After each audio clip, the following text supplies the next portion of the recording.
RCR presenta Perú 2030, el mejor análisis sobre reforma del Estado, descentralización, modernización de la gestión pública, desarrollo regional y local, en el marco de los 17 Objetivos de Desarrollo Sostenible de la Agenda 2030.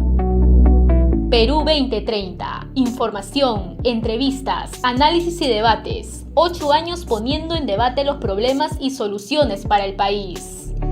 Perú 2030, con la dirección y conducción de Franz Portugal. Muy buenos días a nuestra audiencia nacional. Le damos la bienvenida a la red de comunicación regional RCR, la red que comunica Junior Perú. Hoy día, sábado 26 de abril del 2025, presentamos nuestra edición 413 de Perú 2030 en RCR.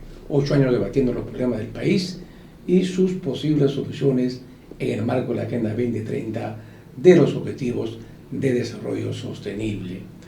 Perú 2030 también se difunde en el portal de noticias enteratp.com, medio digital que dirige el periodista Ignacio Arana. El sábado pasado, como ustedes saben, por Semana Santa no salimos, ¿no? Estamos volviendo a reiniciar nuestro programa, ¿no? Para ver hoy día un tema de suma importancia para el país. Se trata de las denominadas economías criminales, las que han alcanzado una escala sin precedentes en el país, consolidándose como un sistema paralelo a la economía formal que genera, se dice, 7.565 millones de dólares anuales, socavando la institucionalidad, la seguridad y el medio ambiente. Este fenómeno no solo refleja la debilidad del Estado, sino también la complejidad de un problema alimentado por la desigualdad, la corrupción y la globalización del crimen organizado. Para analizar estos problemas tan importantes para los destinos del Perú, nuestro invitado de hoy es Dante Veramiller, director fundador de BC Analistas, miembro del grupo de diálogo Minería y Desarrollo y también promotor de la plataforma andina MAPE. Buenos días, Dante, bienvenido a Perú 2030. Buenos días, Franz, buenos días a todos tus oyentes, en fin, y a todos los que están en el programa de televisión. Muchas gracias por la invitación y aquí a tus órdenes.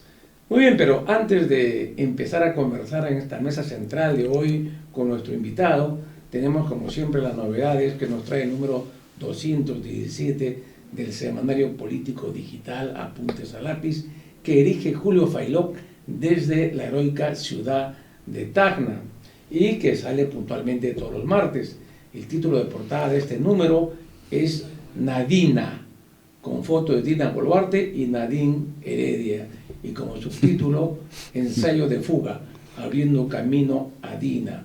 También hemos publicado en este número un artículo crítico al informe Perú del Banco Mundial, ¿no? Y además trae interesantes artículos de análisis políticos. Esta semana estuvo cargada de acontecimientos políticos, como siempre. La fiscal de la Nación, Delia Espinosa, ha denunciado al jefe de la Autoridad Nacional de Control, ANC, del Ministerio Público, Juan Fernández Gerí, por los presuntos delitos de abuso de autoridad y usurpación de funciones en agravio de José Domingo Pérez, a quien suspendió por 6 meses en su labor fiscal. Obviamente también José Domingo Pérez no se ha quedado corto, también ha denunciado a Juan Fernández Gerí ante la Junta Nacional de Justicia por delito de cohecho, ¿no? Esta semana también Dina Boluarte no viajó, ¿no?, a Roma, se quedó con los crepos hechos. El Congreso le dijo no, Dina, hasta acá nomás, y bueno, pues tuvo que hacer su berrinche. También el Jurado Nacional de Justicia ha hecho una denuncia al Ministerio Público, a los partidos políticos, ¿no?, por afiliar sin consentimiento de varios ciudadanos. Ya esto es un escándalo.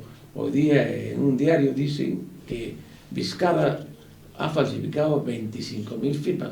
No sabemos qué pasará, pero en este caso la denuncia ya está hecha. También hay otros partidos que tienen el mismo problema.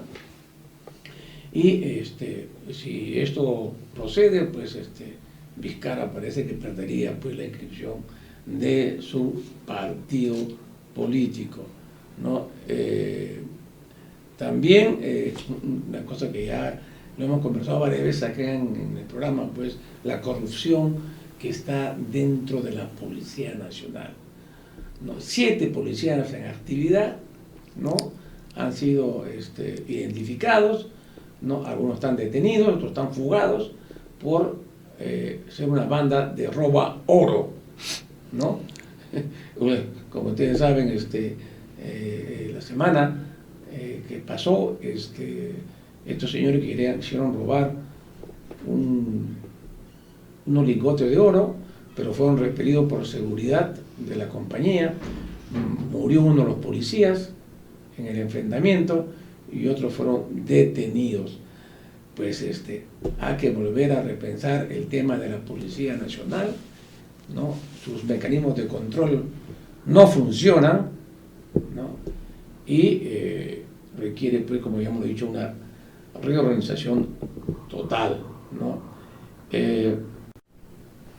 También esta semana se supo de la condena que ha hecho el Poder Judicial al suboficial Víctor Bueno Alba a 12 años de prisión y al suboficial José Hoyos a 10 años por el asesinato de 3 manifestantes durante el paro agrario del 2020 en Libertad. Eran policías en actividad que en ese momento, en el año 2020, ¿no? Dispararon contra los manifestantes, ocasionando la muerte de 3 manifestantes. La ley tarda, pero llega. Así que, Dina, prepárate, que hay 50 muertos que reclaman justicia. Muy bien, vamos entonces a nuestro tema de hoy día con Dante Vera, a quien agradecemos nuevamente por estar acá en Perú 2030. Vamos a conversar, Dante, por un tema que tú manejas, has investigado y dominas, que es el tema de las economías criminales. ¿Qué son las economías criminales? Bueno, en primer lugar, hay que distinguir el concepto de economías criminales, organizaciones criminales, en el siguiente sentido. Son sistemas, en primer lugar, no son hechos aislados, son sistemas, son organizaciones transnacionales con un nuevo tipo de organización, digamos, muy compartimentada, muy flexibles, fácilmente recambiables. Olvidémonos ya de Pablo Escobar y todos ellos. No es esa la figura criminal que tenemos ahora ante nosotros, no solamente en el Perú, sino en toda América Latina, y en realidad es un fenómeno mundial este asunto. Entonces son sistemas que producen, intercambian o se apropian de bienes materiales, lo que les representa ingentes ganancias. No, es diferente a los delincuentes comunes, incluso es diferente a bandas. ¿Por qué? Porque esta organización supone una organización permanente en el sentido que está planeada para durar en el tiempo, aprovechar las ventajas que le dan las diferentes situaciones de los países. Y en el Perú, bueno, mientras nosotros tengamos como commodities ilegales, digamos, la extracción del oro ilegal, la coca que abunda en el Perú y la madera que abunda en el Perú, es decir, oro, coca y madera, nos hacen a nosotros un mercado excelente para que las organizaciones criminales nos pongan el ojo. Entonces, estamos enfrentando esa realidad. La Policía Nacional tiene que renovarse con nuevos métodos de investigación, de persecución, de captura, porque no es fácil atrapar a estas organizaciones. Y una de las expresiones de estas organizaciones criminales es lo que está viviendo la ciudadanía entera del país, que son estas extorsiones y el sicariato. Son expresiones de esta organización criminal, al igual que, como tú ya lo señalaste al principio, significa la producción de un conjunto de recursos económicos que van fácilmente al lavado de oro, al lavado de activos, al lavado de dinero.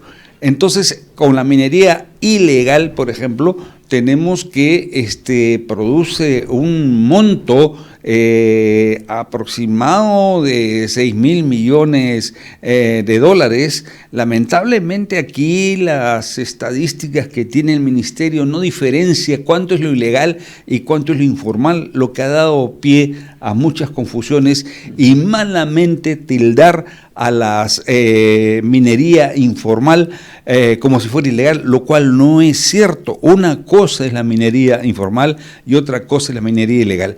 Pero lo que sí es cierto es que esta producción no distinguida entre una y otra produce la mayor cantidad de recursos como fuente para el lavado de activos, más que el narcotráfico.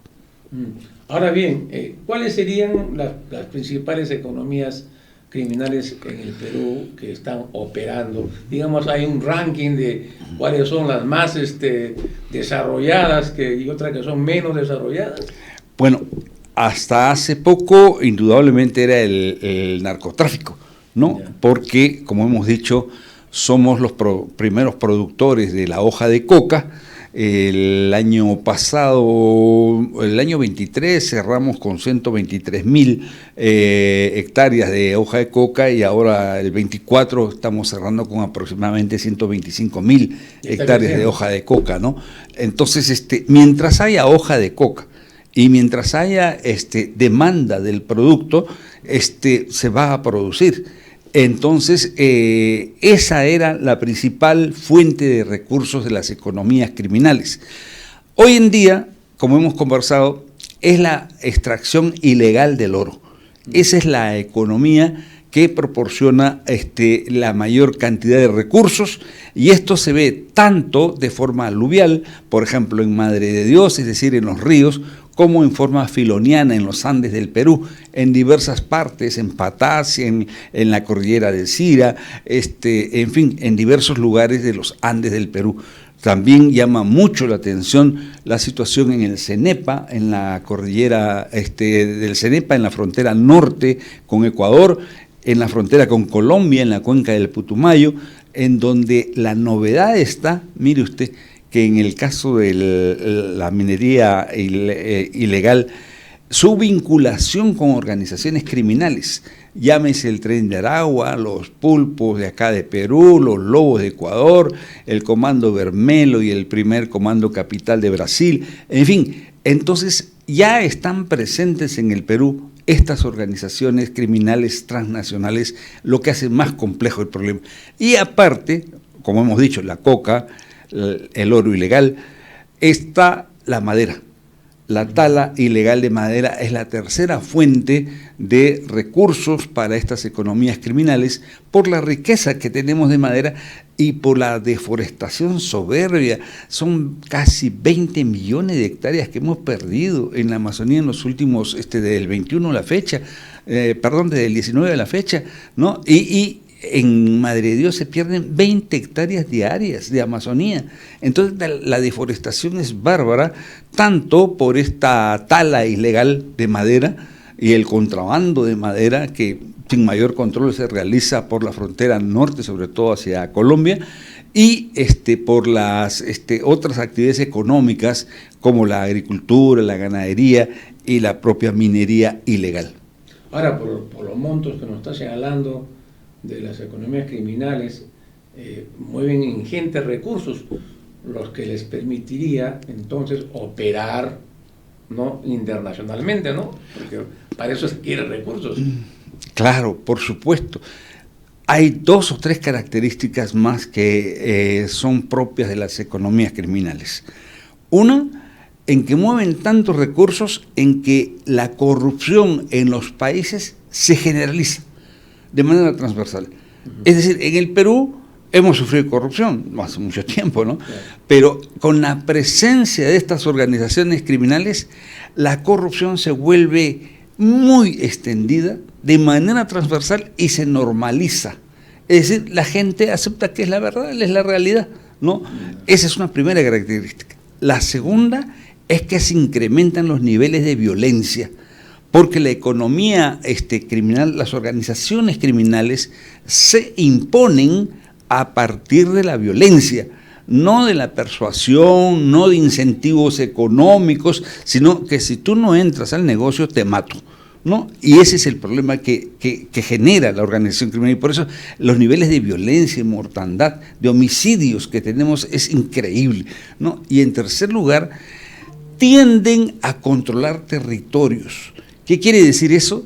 De que no les basta simplemente controlar a la población mediante el miedo, sino que tienden a ocupar los poderes locales, no como poderes mafiosos.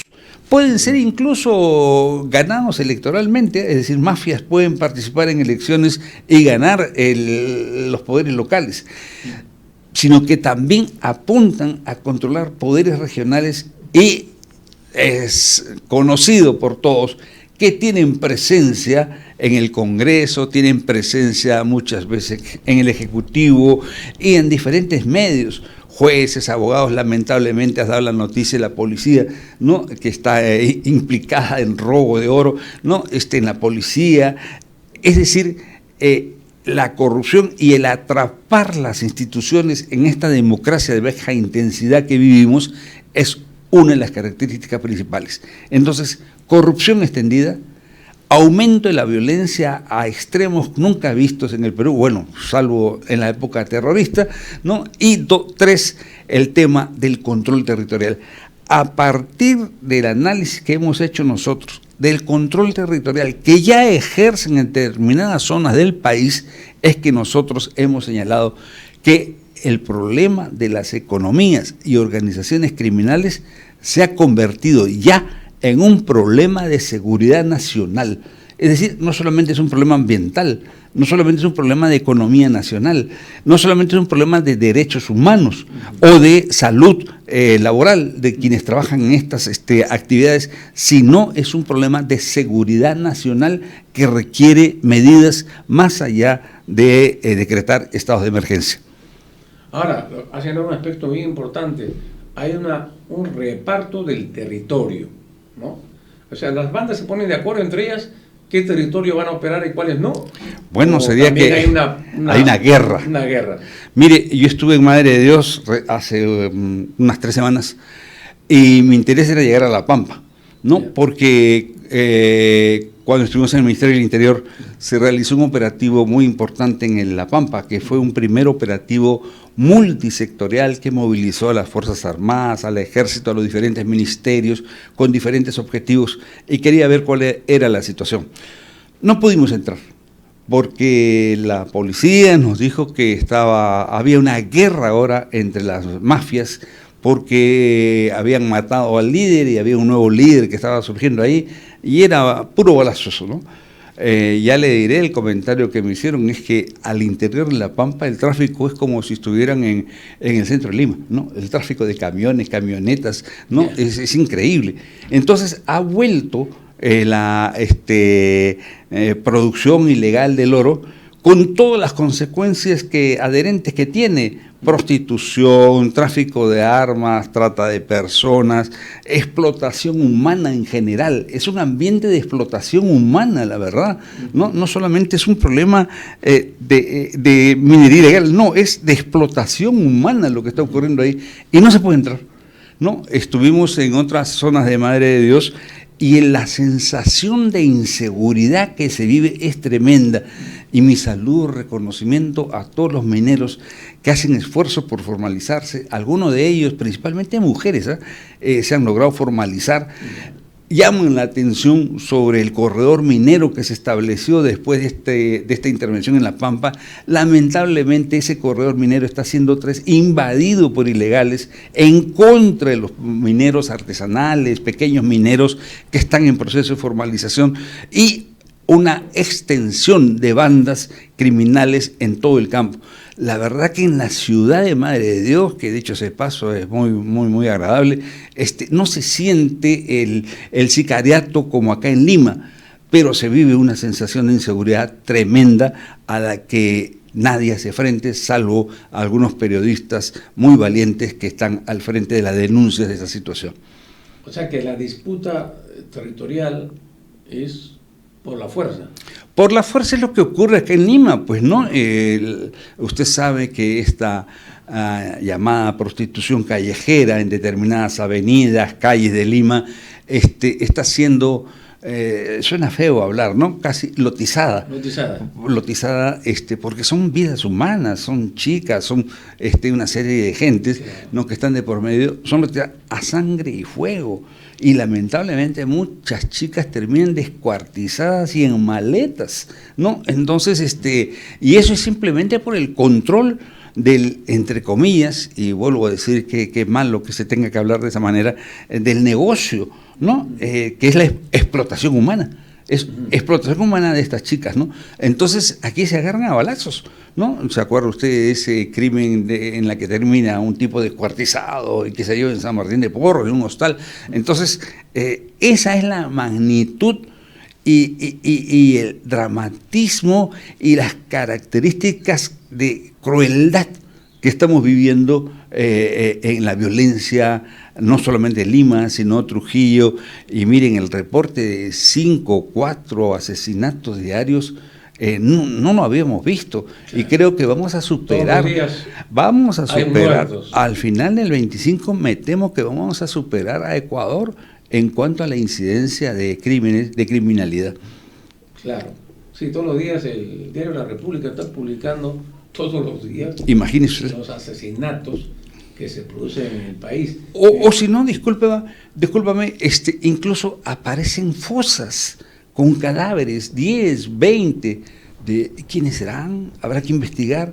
Sí, yo me acuerdo que desapareció tal minero, tal otro, en Patá se encuentran una fosa, en Madre de Dios se encuentran otra fosa, y así irán apareciendo fosas en el país, recordándonos los horribles tiempos del terrorismo, con fosas, con muertos que eran desaparecidos y que después se han ido encontrando.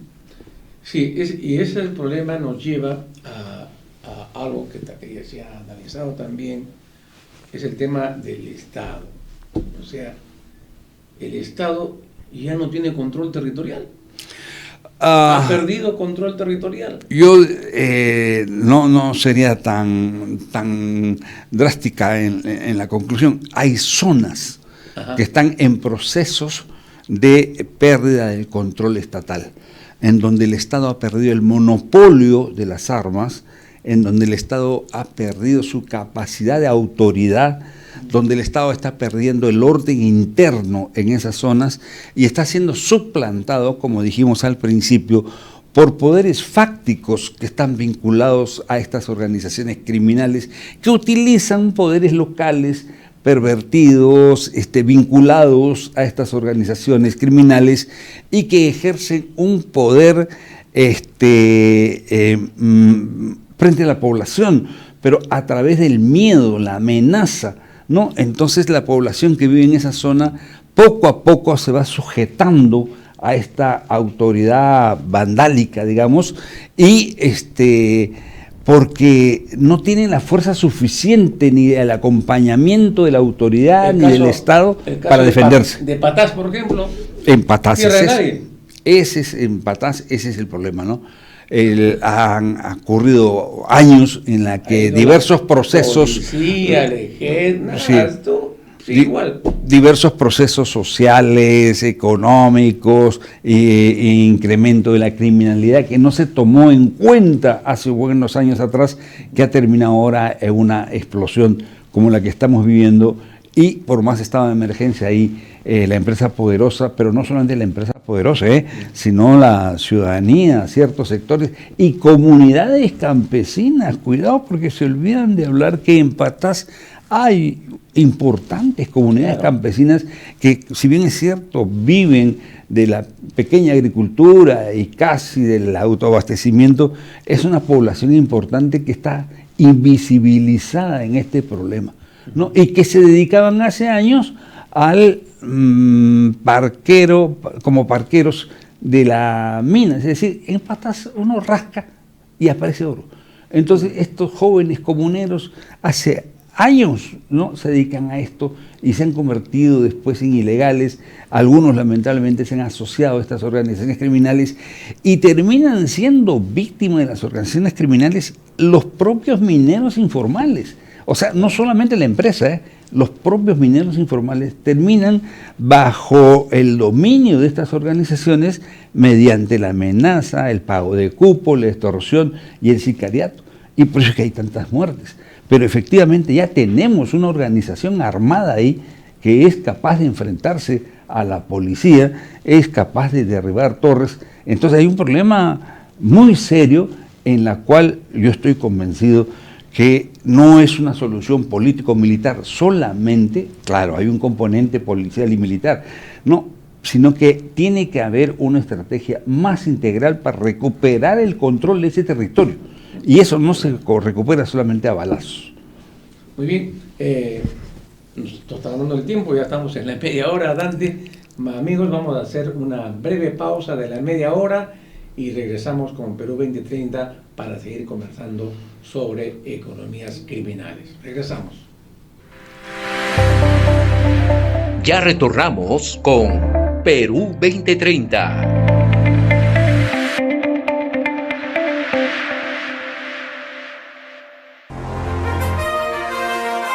RCR, Red de Comunicación Regional, la red que comunica y une al Perú. Integramos y damos voz a las comunidades más alejadas del Perú. Más de 40 emisoras de radio, 30 estaciones de televisión y nuestras redes sociales se unen a diario con la señal de RCR. Integramos a más de 400 localidades en costa, sierra y selva. RCR, Red de Comunicación Regional, la red que comunica y une al Perú.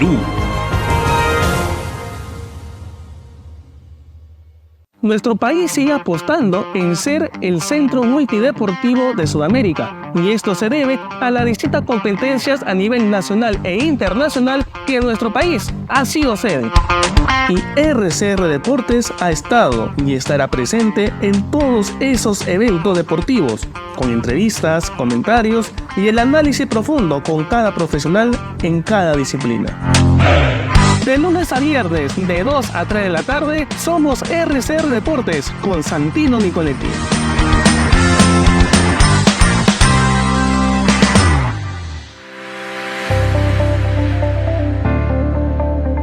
Sigamos con Perú 2030.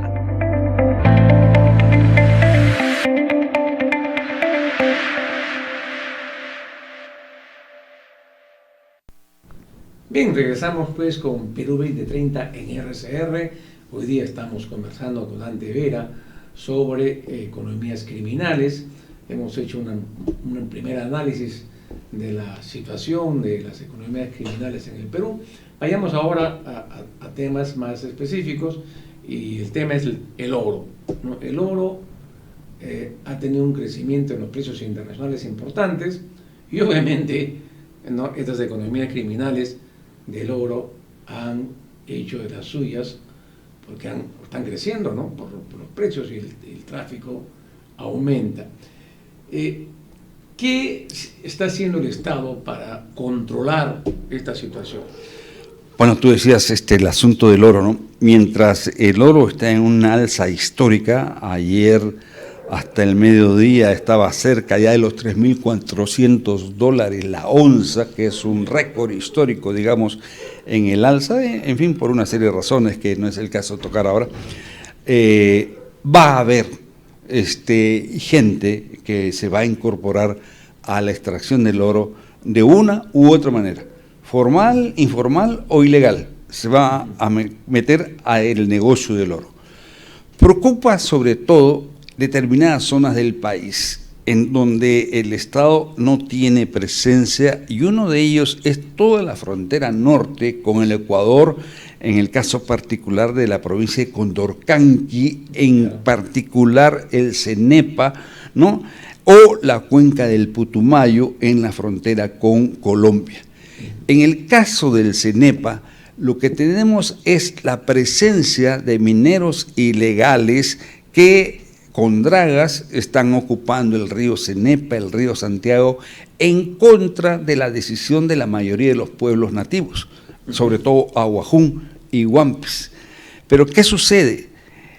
Ellos están haciéndose una estrategia, porque como el Estado no está presente, de una estrategia en la cual ofrecen bonos a las señoras de los APUs o de las señoras de las comunidades para que hagan sus pequeños emprendimientos con 20.000 soles, le diré, no puede ser un solo pequeño emprendimiento, sino un mediano y gran emprendimiento en esas zonas. Pagan 100 soles de salario a los nativos que están en las dragas succionando el agua en las orillas del río. Entonces está produciéndose un grave problema de división y fragmentación de las comunidades y organizaciones indígenas. Y lo que nosotros preveíamos como un enfrentamiento entre los ilegales y las comunidades, lo que está ocurriendo ahora es una división muy peligrosa entre las propias comunidades. Y miren ustedes, es posible, ojalá no ocurra, y pueda el Estado intervenir, que se den esos enfrentamientos entre los nativos que están a favor de la minería ilegal y que ya están comprometidos con ellos y los que están en contra. Ese es el peor escenario que puede ocurrir. ¿Qué ha hecho el Estado? El Estado ha hecho incursiones, ¿no? Ha destruido determinadas dragas en estos operativos en el lado del Tambo, donde más bien es una minería filoniana, donde ingresan ecuatorianos y se llevan el oro hacia un poblado que se llama La Herradura, y en la frontera con Ecuador. Han hecho también intervenciones, han cerrado los socavones, pero se retira la fuerza y vuelve otra vez el problema. Entonces, por nuestra parte, permíteme un paréntesis, hemos lanzado la iniciativa a través de la plataforma andina MAPE de reunir a los dirigentes de los pueblos Aguajún y Huampis de Perú y a una dirigente muy reconocida, Schwartz de Ecuador, para que el lunes 28 a las 11 de la mañana, vía Zoom, puedan conversar entre ellos qué pueden hacer frente a esta minería ilegal que está trayendo tantos impactos sobre no solamente sobre su territorio, sino sobre sus propias comunidades. Esta división que hemos armado. Lunes 28, 11 de la mañana por Zoom. He visto que tú también has difundido el flyer del evento. Lo encuentran en LinkedIn, el aviso y la forma de cómo suscribirse. Entiendo que es una oportunidad en la que no vamos a hablar nosotros, los que vivimos en Lima, sino van a hablar los propios dirigentes, ¿no?, indígenas, y eso es lo que la plataforma pretende. Este es el cuarto foro que ya organizamos sobre diferentes problemas, y la verdad que espero que tengamos una buena participación de personas. ¿Qué hace el Estado frente al Cenepa? Lo que le digo, intervenciones puntuales, se retira y otra vez vuelve el problema. No. ¿Qué hace el Estado frente al Patas? Estado de emergencia, 45 kilómetros hay un acantonamiento de fuerzas del ejército y la policía, hace incursiones y se retira. No, no hay una estrategia más allá. ¿Qué hace en el Putumayo? Nada. Es decir, ahí está ya estas facciones de la FARC que no se comprometieron al proceso de paz en Colombia, y ahí están instalados. Han habido reportes en televisión y todo lo demás, cómo están instaladas, y no solamente está creciendo la coca, que ese era el cultivo principal ilegal, sino que está creciendo la minería ilegal de oro, ¿no? Y en el caso de Iquitos, peor aún, en el río Napo, que es el principal río que abastece de agua a la ciudad de Iquitos, se ven dragas por arriba y por abajo. Interviene la Marina, destruye una draga, pero después la vuelven a armar otras y vuelve la draga. No, es un problema del gato y el ratón, ¿no? Viene el gato, el ratón o se muere o se van. Se va el gato y vuelven los ratones. Ese es el problema. Entonces, ¿qué planteamos nosotros aquí? Tres cosas. Estudios para conocer en particular qué fenómeno está ocurriendo qué tipo de criminalidad está ocurriendo, cuáles son sus métodos de trabajo, cómo están dominando la población. El que no conoce no puede operar. Lo primero que se tiene que hacer es conocer.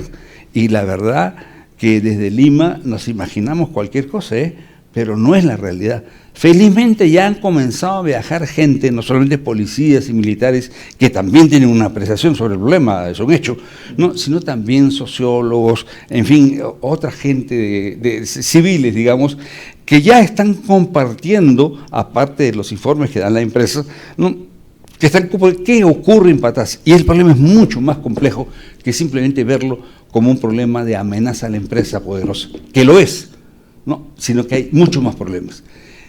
¿Qué ocurre en Patás? ¿Qué medida urgente, inmediata se puede hacer?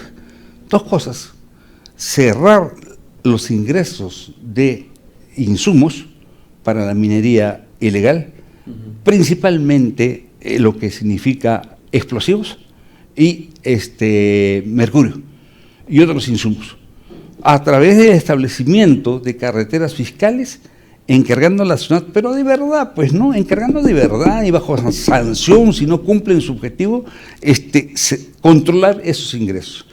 Ahí necesitamos algunas modificaciones legales, porque siempre se va a dar alguna excusa, los abogados de la corrupción siempre van a estar ahí. Cerrar los ingresos. Y segundo lugar, cerrar las salidas del oro. Entonces lo que pasa es que con el reinfo, ya muchos dicen, oiga, yo soy reinfo, no me puede tener. Claro. Y la policía dice, pase usted. Ahí hay urgente una necesidad de limpiar el reinfo. Se tiene que depurar el reinfo. Tú eres, si tienes características de reinfo o no. Si se limpia el reinfo, se puede controlar la salida del mineral. Y lo tercero, la OEFA debe caerle con todo, ya, no de manera represiva, sino cumpliendo el mandato constitucional que tiene a las plantas de beneficio que hay en Trujillo, muchas de las cuales o son ilegales o tienen doble contabilidad, lavan el oro sucio que viene de arriba de Patás, o algunas otras son formales, se le respetará pues si son formales. Y todo el tránsito, mire usted que llevan el material que contiene oro de Patás hasta Nazca. No es posible que se vayan hasta Nazca sin pasar ningún control, pero eso requiere un cambio en la ley de quiénes son poseedores del reinfo. Y el reinfo no puede seguir actuando como una carnet de seguridad para que tú hagas lo que quieras con el oro. Y en tercer lugar, lo que se tiene que hacer es un plan de institucionalidad en Patás. No es posible que no haya jueces y fiscales en Patás, no, que no haya una presencia del Estado. En las zonas del campo, en Patás, están abandonados, no hay servicios básicos. En la misma ciudad de Patás, ya informó el comercio alguna vez, incluso los chicos van en cuatrimoto al colegio, pero en el campo de Patás hay un abandono total. Entonces, entrar ahí con toda la institucionalidad. Y finalmente creo que ya está dando algún tipo de resultados la inteligencia policial, ¿no?, que tiene que innovarse, tiene que tener nuevos métodos. Olvídense de buscar a Pablo Escobar, no hay Pablo Escobar, hay cosas mucho más complicadas, difusas y que tienen vínculos con las offshore y mercados financieros.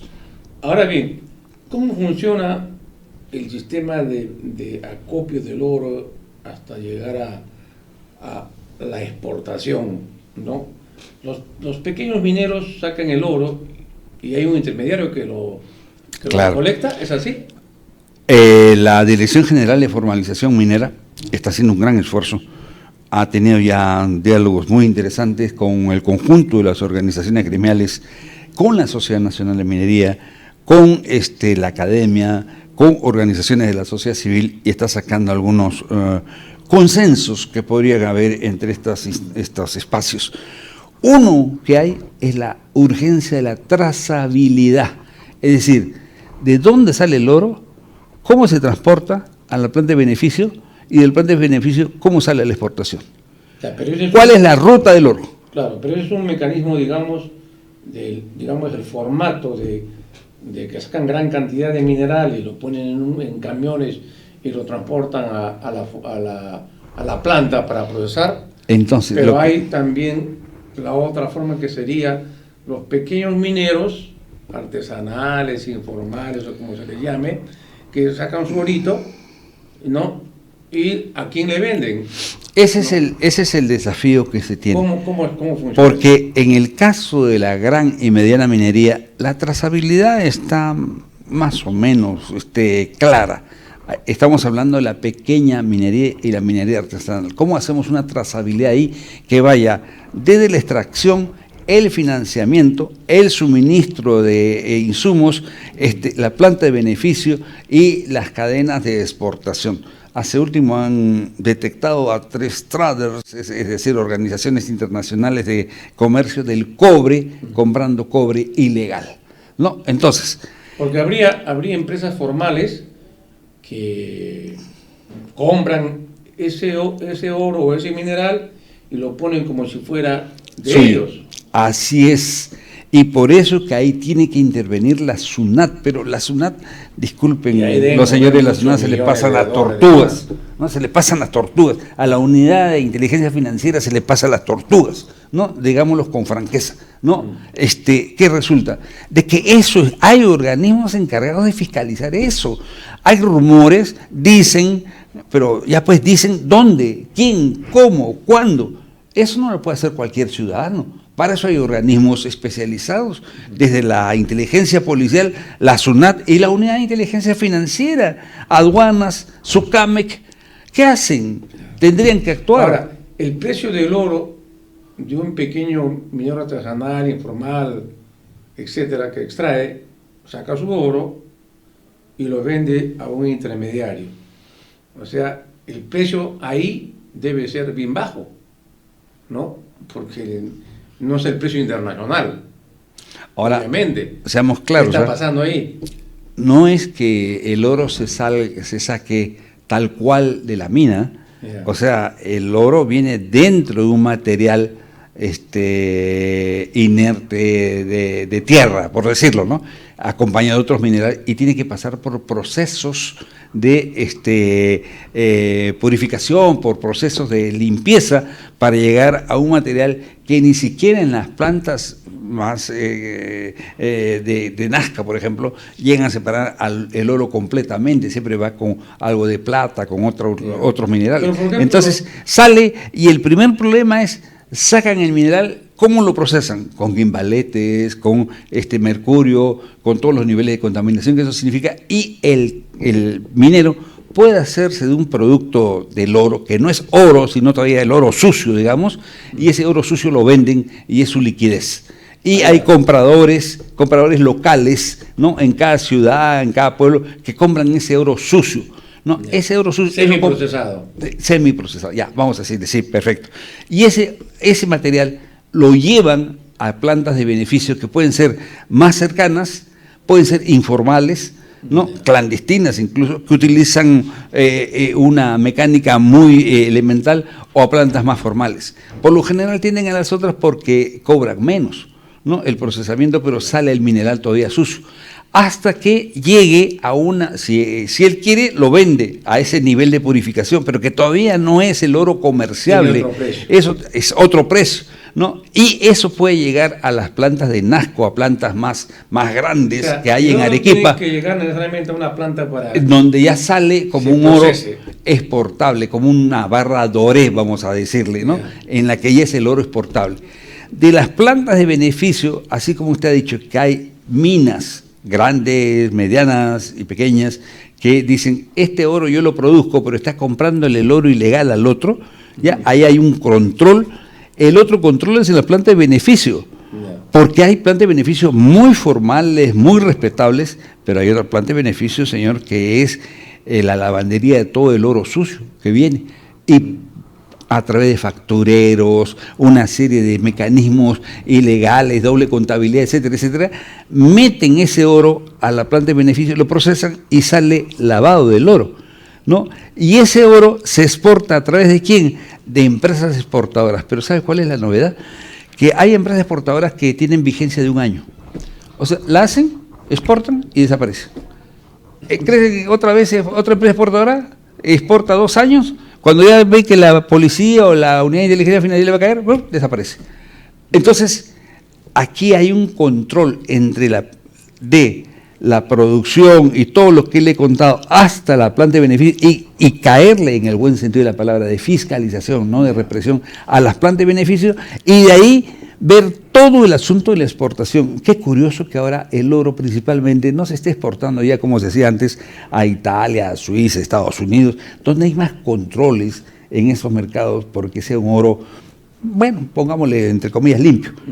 Ahora se está yendo a los Estados Árabes Unidos, a la India y a otros países en donde no les preocupa si ese es oro con sangre, es oro con trabajo infantil, nada. Se está yendo principalmente, la producción de oro se está yendo para allá. Y quiero decirle, con esto termino, que hay un dato en la cual el Ministerio de Energía y Minas registra tanto de producción de oro. Vamos a decir 70 toneladas de mineral al año.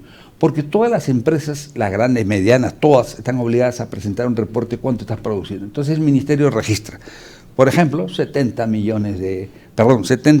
toneladas de oro. Pero ¿qué resulta? El Perú exporta 100. Entonces, oiga señor, ¿y quién produjo esas 30? No se sabe. Y esas 100, ¿quién la registra? Aduanas, el BCR. Pero ¿cómo es que organismos oficiales pueden registrar mineral que no tiene un registro en el MINEM? ¿Cómo es eso? ¿Quién produjo esas 30 toneladas? ¿A dónde se ha ido esas 30 toneladas? ¿A Bolivia? ¿A dónde se está yendo? ¿No? Entonces, aquí hay un hueco en el cual los investigadores sociales, ¿no?, los expertos y la policía y la unidad de inteligencia financiera tenemos que llegar a esclarecer ese problemita. Tenemos. En el caso de Bolivia, producen, por decir, el 92% de lo que exportan no está producido en el país. Entonces están obteniendo oro de otro sitio y creemos nosotros que viene del Perú. Ese oro de Perú hacia Bolivia es un oro que sale ¿en qué calidad? O sea, ¿ya procesado o semiprocesado? Depende, sale de todas maneras, de varias formas, pero aquí utilizan las redes del contrabando. Claro. Es decir, son organizaciones que están especializadas.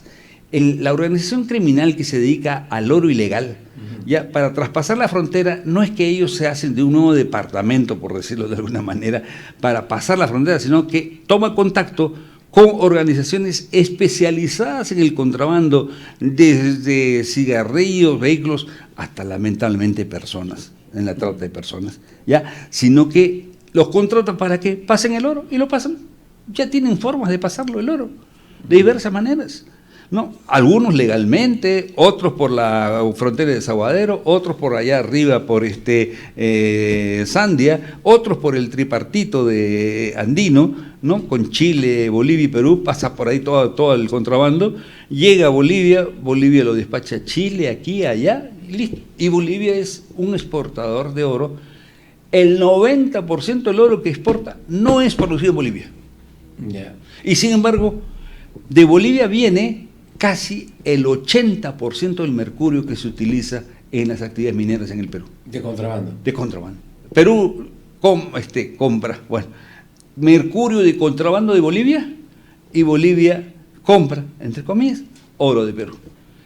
Entonces es un problema regional, no se puede ver solamente el problema de la economía criminal a nivel nacional. Que procesan el oro que viene de Perú, supongo. Pues sí, de Madre de Dios, el oro de Madre de Dios, el oro de hasta de Ayacucho podría estar yendo para allá, y se mezcla con las redes que conllevan el narcotráfico, las avionetas.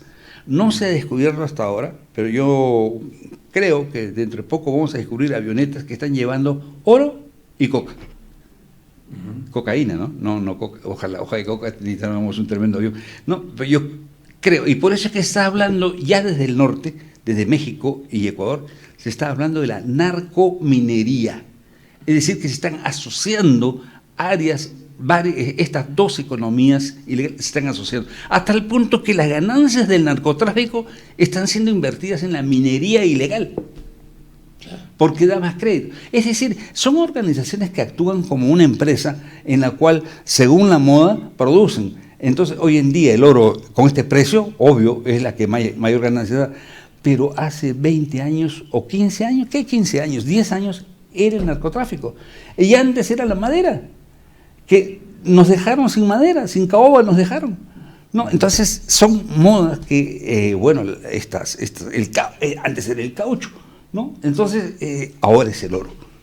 Pero a través de esta nueva organización que se llaman organizaciones criminales transnacionales, en la incluso hay una convención de Palermo que advierte desde el 2012 la existencia de estas organizaciones para el tráfico de armas, tráfico de personas y terrorismo. Claro. Ahora, esos volúmenes, obviamente como lo mencionas, de oro que se va hacia Bolivia, es cantidad, ¿no es cierto? O sea, no es un poquito que pasa por la frontera. Se le preguntan, mire usted, hacen señor, para transportar tal cantidad si de se oro? trata de un señor contrabandista, de esos señores contrabandistas de peso, familias, clanes, ya, de contrabandistas, pasan un camión, podrían pasar un camión con oro encubierto y no pasa nada. No pasa nada. Porque todo el mundo está comprometido. Desde las Fuerzas Armadas de ambos países, la policía, aduanas, jueces, fiscales, todos están comprometidos. ¿Y por qué no podría ser una solución para que el oro que se extrae en el país, excepto las que extraen las grandes empresas muy formales y bien controladas, la compre el Estado? Mire usted, he tenido la suerte de participar en estos talleres que ha organizado la Dirección General de Formalización y aquel Minera. oro que circula de manera clandestina es requisado por el Estado. Y hemos prohibido otro tipo de comercio de oro. Exclusivamente es el Estado el que compra el oro, ¿no? Ese o lo punto procesa y registra, por ejemplo. A ver, tú eres un pequeño minero, a ver cuándo has traído. Acá te registro, acá toma tu recibo y acá te hago tu ficha de que eres un vendedor de oro, o semiprocesado o procesado. Muy bien. Y hago un registro, pues, se acabó Reinfo. ¿Para qué quiero Reinfo? Si puedo yo tener un registro del vendedor, ¿no? El pequeño vendedor de oro, ¿no? Ya lo tengo registrado. Y aquellas que hacen otro tipo de tráfico en grandes volúmenes, pues les corto, ¿no? Su canal, ¿no? Y lo requiso, pues, y lo paso como propiedad del Estado para ser procesado en una planta que puede tener el Estado, puede alquilar para que le procesen su oro el Estado, y el Estado se convierte en el vendedor único de oro del país. Ajá. Y con lo cual matamos desde la raíz este problema. Hay ese planteamiento, ¿ya? Pero mire usted, he tenido la suerte de participar en estos talleres que le contaba que la Dirección General de Formalización Minera ha promovido, junto con el grupo de diálogo, y se puso a consideración de los gremios mineros esta posibilidad. Ya. Me llamó la atención que era opinión dividida. Porque algunos dicen, oh, no, va a volver el banco minero, ya tuvimos una experiencia con el banco minero, era una catástrofe eso. Oh, no, Activos Mineros es la empresa tan encargada de comprar oro, Activos Mineros. Ese es un desastre, no. Entonces, ¿qué cosa? ¿Libre comercialización? Sí, libre comercialización, pero con reglas claras que están definidas en un reglamento que se llama REGPO, ¿no? Es un reglamento que se ha aprobado hace unos años, pero que hasta ahora no se implementa, de comercialización. Entonces, en la cual no aparezcan y desaparezcan pues empresas de exportación de oro, ¿no? Sino que haya un reglamento en la cual el que comercialice el oro el que produce joyas estén debidamente registrados con una declaración jurada desde el oro que sale hasta acá. La verdad que es un desafío controlar el oro producido por minería Eso artesanal. de comercial del oro No, minería artesanal. es el canal para la corrupción y todo lo demás. Entonces, ese es un desafío Muy que bien. tenemos y le juro que estamos discutiendo ese tema. Muy bien, Dante, nos mandó el tiempo y ya me dicen que estamos fuera de hora. Franz, muchas gracias. Te agradezco mucho tu presencia, Dante. Hemos Ya. tenido una interesante conversa. Amigos, hemos estado pues con Dante Vera conversando sobre economías criminales en el Perú. Con ustedes nos vemos el próximo sábado a las 11 de la mañana en RCR, la red que comunica Junior Perú. Muy buenos días y un buen fin de semana. Gracias. Gracias, Franz. RCR presentó Perú 2030. Retornamos en nuestra próxima edición con más información, entrevistas, análisis y debates sobre los problemas del país y sus soluciones. Perú 2030.